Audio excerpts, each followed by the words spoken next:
Hello, freak bitches. But then over the course of maybe 3, 4, 5 years or so, they started having real issues.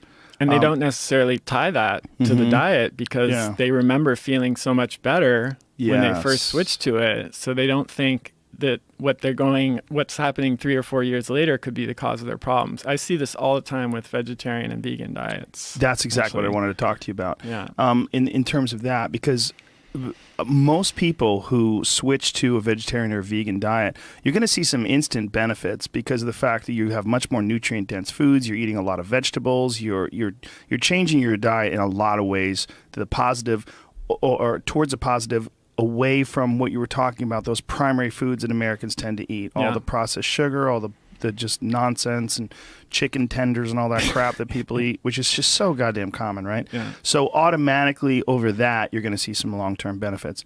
But one of the things that I've been reading is about people that have found that over the long term, this is contrary to what a lot of people think, lack of saturated fat and cholesterol, dietary cholesterol and saturated fat, leads to hormonal imbalances, leads to your body having a harder time producing sex hormones, and all these different issues with your health where your body almost starts robbing itself to make up for the nutritional deficiencies of your diet. Yeah. Yeah. I mean, we talked about this before, but humans are animals. You know, we're omnivores. And wait a minute. I saw a video on YouTube. There's a guy that says there's no way that we are herbivores, and that if we are some fucking wacky dude who's saying that if you're really an omnivore, you should be able to eat a squirrel, just grab it and eat it raw, and like No. It's the most bizarre. There's some strange arguments out there. Like we shouldn't drink milk because we're the only animal in nature that drinks the milk of another animal. Well, we're the only animal in nature that uses iPhones too. I have a whole bit about that. It's hilarious you said that. Yeah. What else do only people do? Fly planes, make movies, call each other on the phone and tell each other how awesome milk is. It's a ridiculous argument, but getting back to they're ideological arguments, more than scientific. Absolutely. Yeah. So that doesn't stand up to scrutiny. But with the vegetarian or vegan diet, so there's lots of different ways to look at this. So starting with an evolutionary perspective, which I was getting at, omnivores are opportunistic. They will eat whatever is available, and they'll eat the most nutrient dense foods that are available if they have a choice. And that's just, again, that's survival. An animal that is able to utilize the nutrients that are available in its environment to its maximal advantage is going to survive compared to one that doesn't. That's basic evolutionary theory. So if you study traditional peoples, as far as I know, still there's never been a traditional group that has ever been identified that voluntarily followed a vegan or even vegetarian diet that I know of. So that should tell you something right there. And ironically, the fact that you and I are even having this conversation, this wouldn't even be happening if humans had not eaten meat, basically. Right. There are a lot of anthropologists who now believe that eating meat was essentially what made us human. We came down out of the trees and we developed the development of tools that could crack bones to give us access to the marrow, which is super nutrient dense, or to slice meat, which allowed us to be able to digest the meat more quickly, number one. And then two, the development of fire, which allowed us to cook meat, and cooking makes the nutrients in meat more bioavailable, allowed us to spend less time foraging for food. So most large primates, like gorillas or chimpanzees, spend over 80% of their day foraging for food because most of the foods they eat are really not nutrient dense. So they have to eat a boatload of stuff and just sit there and chew on the plants all day to get enough nutrients. And so this evolutionary theory is that we learn to extract and harvest much more nutrient dense foods from animals, fats, and other nutrients in the meats and organ meats, and we could then spend a lot less of our time going around getting food, which allowed us and then develop bigger brains and become human and have this conversation where we're talking about vegetarian and vegan diets. Yeah, it is kind of interesting.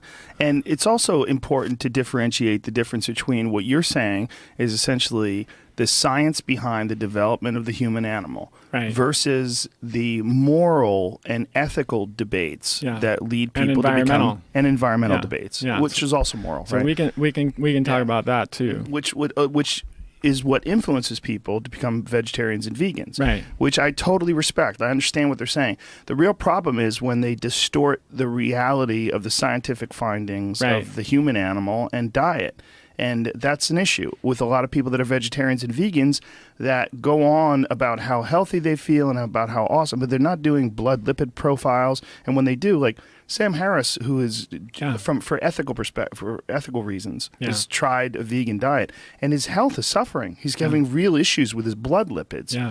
What can someone do if they want to follow that diet? Like what is imperative as far as healthy fats, as far as making sure that your body doesn't have, you're not taking in too many simple carbohydrates? Like Right. what steps need to be taken place? And this is obviously not saying that you shouldn't follow vegan diet or shouldn't follow vegetarian diet. You should do whatever you want to do. Yeah. But there's got to be some ways to mitigate some of the health consequences, right? Yeah, there are. And I believe that. I agree with you that people should be free to make their own choices. I've never pushed a particular diet. You know, people sometimes ask me, how do you convince someone to go paleo? I said, I don't. Yeah. I don't spend my time doing that. If someone wants my advice and asks me, I'll give it to them. But Right. I'm not going around, proselytizing for a particular way of eating. So yeah, let's break this down. We talked about the evolutionary argument for eating animal products. Then there's the scientific argument, which now is what we're talking about. Yeah. The issue with, and we should even kind of distinguish between vegetarian and vegan diets because they're actually quite different. And I think it is possible for some people to be healthy with a vegetarian, diet. I think it's a lot less likely with a vegan diet. And I guess I would say it this way. If you're a vegan and you're eating a vegan diet, you need to have a perfect vegan diet to be healthy, and you need to know what you're doing in terms of supplementation and how to meet the nutrient needs that aren't being met through diet. And at least in my experience, there are very few that actually do it right. When it's done right, I think it's possible for some people to be healthy and thrive, and that's obvious because there are people like Rich Roll, who's like out there, he's a vegan triathlete who's out there, doing centuries and killing it. Yeah, like, ultramarathons. Yeah, he is just an amazing athlete, and he's vegan, and so you can't say that it's not working for him. Right. If you try to say that, you're gonna. He also looks like he's 30. Yeah, he's older than exactly. me. It's like he looks like he's 30. He's a great guy. I've met him a couple of times,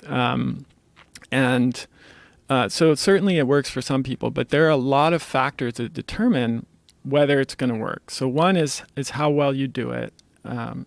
Two is whether you know what you're doing with supplementation in terms of getting the necessary nutrients. Three is genetics. So there are genetic differences that determine how well we convert precursor nutrients into the nutrients that we actually need. And let me give 3 examples to make this more real. So one is EPA and DHA. These are these long-chain omega-3 fats that we've heard so much about that are crucial for brain function, cardiovascular function, et cetera. And primarily you get them by eating fish. There are no sources of those in a plant-based diet, except for algae. But and algae is not that bioavailable, right? Is that no, correct? and how many people do you know that eat algae? I don't know very many. Well, you can. What's that? You can. There's that famous green supplementation Right. stuff. Yeah. Is it- Okay. You can use that it as a stuff that you- supplement, but very yeah. few people are eating it. So, but there is something called alpha-linolenic acid, which is in walnuts and flaxseed. That's an omega-3 plant fat, and humans, in theory, can convert some of that plant-based omega-3 into this long-chain EPA and DHA that we need. But here's the thing. Only about 5 to 10% of that gets converted into EPA, and even less to DHA, like 2 to 5%. So you have to be chugging tablespoons of flax oil in order to get as much EPA or DHA that you would get from eating just a little bit of fish. And that's if everything is going well. Because if you have deficiency of any nutrients that are involved in the enzymatic conversion of those plant-based fats into the long-chain fats, then you won't make those conversions at that optimal rate. It'll be even less. And ironically, many of those nutrients are nutrients that are not well represented in a vegan or vegetarian diet. So that's one example. Another would be vitamin K2, which is a different form of vitamin K that's recently been discovered. And it's really important for cardiovascular and bone health. It basically makes sure that calcium gets in our bones and our teeth and our hard tissues where it belongs, and keeps it out of the soft tissues like our arteries, where calcium would make our arteries hard and increase the risk of a heart attack. So K2 is only really in animal foods, with the exception of some fermented foods like natto, which is a Japanese fermented soybean product that most people cannot stand. It's a strong taste. Not very many people are eating it here. Kefir and sauerkraut and kimchi have K2 in it. Is that how you say it? Kefir? I've been saying kefir my whole life. That's how it's said. I've never heard it said. That's how they say it where kefir is from. Well, I think but they're every right. other person I've ever met says kefir, so don't worry about it. Okay, kefir. I'm saying kefir from now on. Ari Shafir. Kefir. Yeah. You'll be in the select few that know how to say I'd love to be in the select few. I feel good about it already. So, yes, you can feel superior now. Well, can I stop you real quick? Yeah. Just because we're gonna, I want to get a little bit onto this track of what you were describing about fish oil and the conversion and the difference between flaxseed oil. Yeah. What can vegans take in order to sort of? I recommend that vegans take microalgae because it has preformed DHA in it. So you bypass that whole conversion issue. And if they do take microalgae, is that sufficient, or how much difference is that than eating fish? Well, it's quite different because fish have a lot of other nutrients aside from EPA and DHA. They have protein, they have selenium, they have a lot of other bioavailable nutrients. And the other disadvantage is you have to take a boatload of algae supplements. What's a boatload? Give me a coffee cup. Coffee no, cup I mean, I think so. They're different products have different amounts, but I think you'd have to take 6 to 9 capsules a day of the average algae supplement in order to meet your DHA. That's needs. not bad. That could be done. It's absolutely possible. But that would be a good way to be healthy with the vegan diet. That would be one way to address the shortcoming of lack of DHA on the vegan diet. Okay. There are other shortcomings, other nutrients like B12, which an issue. That's a big issue, and vegans need to be supplementing with that. There's a myth out there that there are some plant sources of B12 like seaweed and spirulina and nutritional yeast, but those actually contain kind of phony forms of B12 that can block the absorption of true B12, which is only found in animal products or supplements. So a B12 supplement would be really important as well. And what's the source of a B12 supplement? It's synthetic? It's synthetic, I think, but there's 3 forms of B12. There's hydroxycobalamin and methylcobalamin, or 4 forms that you can supplement with: cyanocobalamin and adenosylcobalamin. And the cyanocobalamin is a synthetic form, and then the other ones are natural forms of B12 that you would encounter in food. So people can supplement with any of those. The natural forms are better to supplement with because they're more bioavailable. But definitely, if a vegan, I would recommend supplementing with B12 because there aren't any sources of it in the diet. And studies have shown that 68% of vegetarians are deficient in B12, 83% of vegans are, versus just 5% of omnivores. Wow. So it's a big difference. We're not, And that's a factor in many different issues, right? It's a factor in the production of muscle. All production of all red blood cells depends on B12 and folate, and so that's pretty fundamental, right? Yeah. And then the myelin sheath requires B12, and this is why B12 deficiency can mimic the signs of Parkinson's or Alzheimer's disease in people who are aging. B12 deficiency happens in elderly people not because they're on a vegan diet, but because they have low stomach acid and they don't absorb the B12 as well as we do when we're younger. And so a lot of people who are elderly who have symptoms of like Parkinson's or Alzheimer's, they can sometimes be misdiagnosed with these conditions when they're actually just B12 deficient. So it's a really important nutrient. Now, how can vegans be assured that the B12 that they're buying does not have animal products? Or do they have B12 when you buy in a supplement form? Not typically. It's usually synthetic. Yeah. I'm not the best person to ask about that because I'm not a vegan myself. I Right. was a macrobiotic vegan at one point. What does that actually. mean? What's the difference? That's deep. You went deep. That's like- Macrobiotic yeah. vegan. It's like a Yeah. vegan of macrames. I mean, macrobiotics is a whole nother system of way of looking at food. It's a Japanese approach, and the whole reason I came to do what I'm doing now is I got really, really sick in my 20s. I almost died, and I spent about 10 years just trying to get back to health. And what did you get And sick from? I was in Indonesia. I mentioned earlier I traveled around the world. I was surfing, and I got the classic tropical illness like amoebic dysentery, giardia, and blastocystis hominis. So 2 parasites and an amoeba, and was just coming out of both ends, delirious, didn't remember really anything for 3 days. Whoa.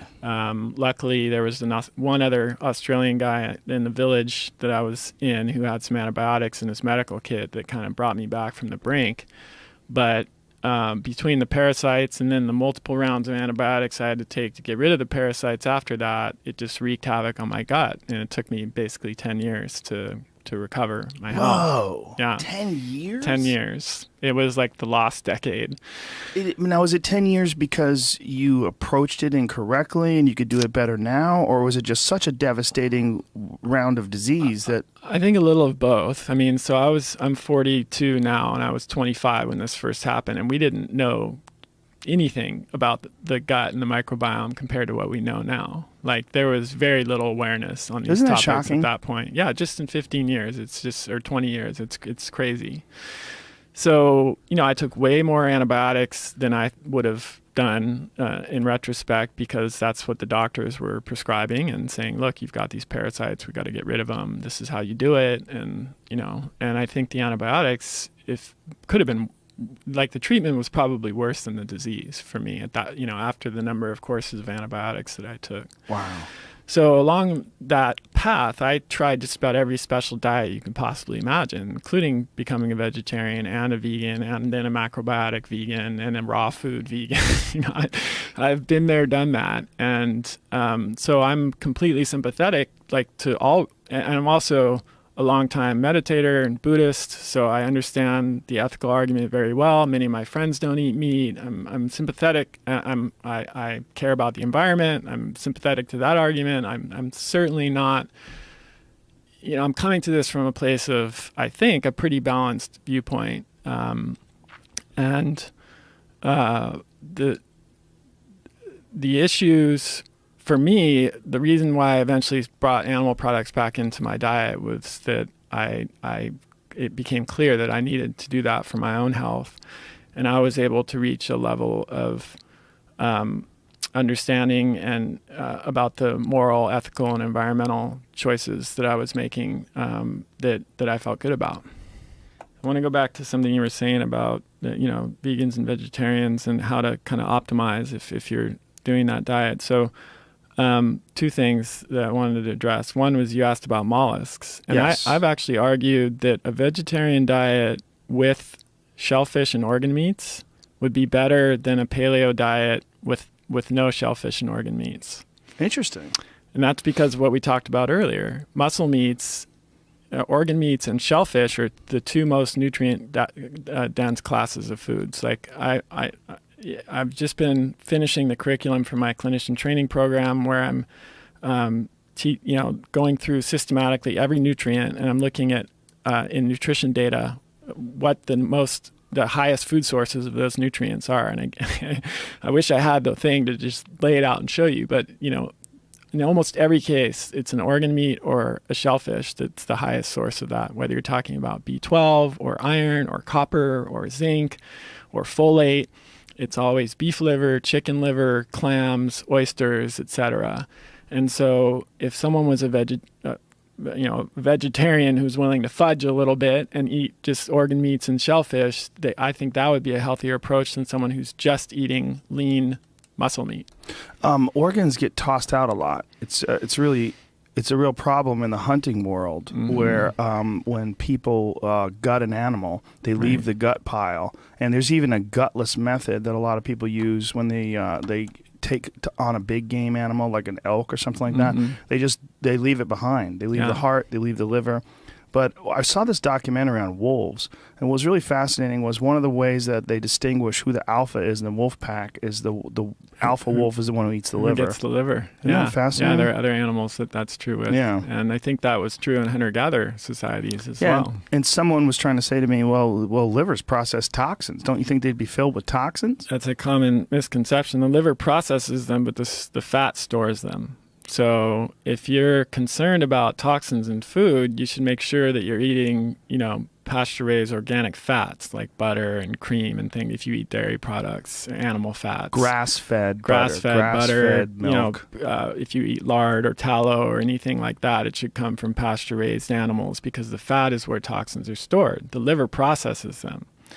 I'm sorry to interrupt you, but when you're eating anything that comes from an animal that's been fed grain, you're dealing with an animal that has the same sort of inflammation issues that a person has from processing things that it's not naturally supposed to process, like processed wheat and bleached flour and things along those lines. Pesticides, chemicals, antibiotic residue. Right. Yeah. So when you're taking in those animal products that we traditionally do, whether it's butter or milk or dairy or cheese or things along those lines, when you're taking in those from an animal that's eating grain, you are actually getting the fats. So it's less healthy than actually eating the liver of that animal. Yeah, it may be. I mean, the liver is more nutrient dense anyways, but pasture-raised animal fats have a lot more nutrients than conventionally raised fats because the animals are eating grass, and grass is way more nutrient dense than the grains that conventional animals are fed. Also, the omega-3s and 6s are different, right? Yeah, the ratio, the omega-6 is the same, but omega-3 is 3 or 4 times higher in pasture-raised animals. Why is omega-6 the same? It's a good question. It used to be, the kind of consensus was that omega-6s would be higher and omega-3s would be lower, but it actually looks like omega-6 is constant and omega-3 is higher. The omega-3 is higher because the grass probably has more alpha-linolenic acid, which is the plant-based form that the animal does the conversion. I mean, that's the thing that's really interesting to consider here too, is humans are really inefficient at making these conversions of these less active nutrients to the more active ones. We started to talk about it with EPA and DHA. Vitamin K1 is what's converted into K2. Cows are experts at doing that. They're really good at it. Humans, not so much. So when we eat the animal's basically done the work for us, and we get the preformed final nutrient that we need rather than having to do those steps ourselves. And this is sorry to interrupt you, but is this a function of the adaptation of people developing while eating these animals? I think so, yeah. Beta-carotene is another example. That's a precursor to active vitamin A or retinol. And beta-carotenes have some benefits in our bodies, but retinol is the real thing, what we need more than anything. And that conversion is as low as 3 to 5% in some people. And in fact, there are some who don't make the conversion at all. And those are the people who turn orange after a carrot juice fast. If you've ever seen anyone with like the orange palms, but it happens. My friend Andy used to drink so much carrot juice that the inside of his hands and his skin would turn orange. Yeah, so he probably wasn't good at converting beta-carotene into retinol because we should be able to do that, but some people can't. But isn't just the mass quantities? It could, I mean, it could be that too, but the retinol is only really present in organ meats and pasture-raised fats. It's not even really in muscle meats like lean ground beef or chicken breast, boneless chicken breast. Or so in order to get retinol, we need to consume these pasture-raised fats, or we need to consume organ meats. And as you pointed out, organ meats have really fallen out of favor in the U.S. And this is only recent. Like I bet you our grandparents ate a lot more organ meats than we eat. Still in some many parts of the world, they still eat organ meats more than we do. Yeah, liver and onions is a very famous dish. Mm-hmm. Yeah, beef heart. And so you'll see within the paleo primal kind of world, the organ meats are making a comeback because we understand now what the nutrient density of these foods is. And there's less now, even in the mainstream world, there's less of a solid argument that can be made about these having cholesterol or, high levels of saturated fat that would prevent us from eating them. Now, what would be the difference in terms of the nutritional density of mollusks versus organ meat? So, like, if you had a vegetarian or a vegan who's on the fence, and you made these arguments that are very rational and logical, and you said, look, mollusks are essentially a very, very primitive form of life that doesn't feel pain, and you could argue that there's more evidence that some plants feel pain, and plants also have some very intense level of communication where there's a really interesting edition of Radiolab recently where they went into this, where they sort of are trying to understand the difference between not the difference rather, but the complicated relationship between these different plants and the mycelium in the soil and all of the different fungus in the soil that also acts as sort of a transportation method for various nutrients and minerals. And they're actually pulling these minerals out of the rock, and they're getting sugars from the plants, and they're exchanging them for minerals, and that there's this really complex interaction that we have sort of just looked at and said, oh, there's dirt and there's plants, and but there's a lot going on between these various life forms, and one of them being fungus, which again is closer to an animal than it is to a plant, but is imperative for the life of these plants. Right. And then somehow or another, they're actually even sharing resources where if they find or they're allotting resources to certain plants that are more deficient, or they're trying to channel resources to them. So there's some form of communication and exchange here. Yeah, that's intelligence right there. I mean, Paul Stamets has done amazing work on mushroom fungus in general. I would say that's a really good option. I mean, when you look at nutrients, like specific nutrients, it goes back and forth between liver and organ meats and shellfish. And some nutrients, organ meats are higher, like vitamin A or iron. And other nutrients, shellfish are generally higher, like with zinc or copper. But certainly even shellfish are higher in almost all of the key nutrients that we need than a lot of the plant-based food alternatives that they would be choosing from. And so if a vegan was willing to eat mollusks, I would say that would be a great idea. And the benefit there is you don't need to eat a lot. Like 3 ounces, a single serving can meet your copper requirement for the entire week. Oh, wow. Just one time. So one like time, oysters? Oysters. Half a dozen oysters? And same with iron, I think, if I'm going off the top of my head. Iron and zinc, it can nearly meet your entire weekly requirement. So it's not like you have to eat a ton of these things. You have a serving of clams once a week, and you have a serving of oysters once a week. On top of getting as much nutrient density as you can. That's B12, that's iron, that's zinc, that's copper. EPA and DHA, the long-chain omega-3 fats, are in these mollusks as well, and they're typically low on the toxicity scale too. They don't tend to have a lot of mercury. They don't bioaccumulate a lot of toxins compared to some other, predator species of fish that are higher in the food chain that accumulate a lot of toxins. Is there any benefit to eating them cooked versus raw, one way or the other? Well, there is the chance of disease in eating raw oysters. I think it's pretty minimal compared to some other risks, but it is there, and cooking mitigates that definitely. I think in general, cooking makes the nutrients in meat and animal products more bioavailable rather than less, and that's. In vegetables, it depends on the vegetable and the method of cooking, but it's a mix. It's more of a mixed bag. But in meats, it generally improves the bioavailability. So it really is, in a lot of ways, an ideological issue where it's sort of framed that you don't want to contribute to suffering, but these things really don't suffer. But even there, as we talked about, you're going to contribute to suffering, and potentially more if you're looking on the scale of individual lives. And it might sound like this is nitpicky, but it's not. We're talking about actual lives, and then you have to start evaluating, like, is a cow more sentient or worth, the life of a cow worth more than the life of a rabbit or a vole, or the kind of animals that are being killed in the production of these plant foods, it's a real question.